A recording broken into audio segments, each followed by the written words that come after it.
পাল্টাপাল্টি হামলায় এবার মোসাদের কলিজায় যেন আঘাত হানল ইরান। দীর্ঘদিন ধরে যার দেয়াল ছিল অজে অন্ধকারে ঢাকা, সেই মোসাদের কন্ট্রোল রুমেও এবার ক্ষেপণাস্ত্র ইরানের পাল্টা আঘাত। রাতের গভীরে যেখানে গোপন নকশা আর পাকানো হতো পরিকল্পনার জটলা, সেখানে আছড়ে পড়ল ইরানের ক্ষেপণাস্ত্র। এএফপির প্রকাশিত ছবিতে ভেসে উঠেছে এমন চিত্র।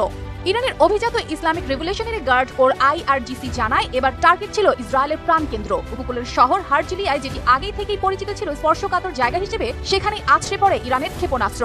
ইরানের আধা সরকারি বার্তা সংস্থা তাসনিম আইআরজিসির বিবৃতিতে জানায়, এই হামলায় পরিকল্পনা ছিল খুবই নিখুঁত।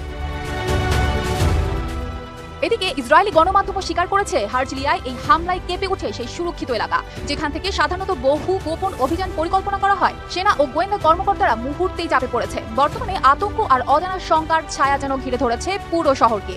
এই হামলার অর্থ অনেক বড়। ইরান বোঝাতে চেয়েছে, শুধু মুখে হুমকি নয়, প্রয়োজনে ইসরায়েলের সবচেয়ে গুরুত্বপূর্ণ জায়গাগুলোতেও তারা হামলা চালাতে পিছপা হবে না।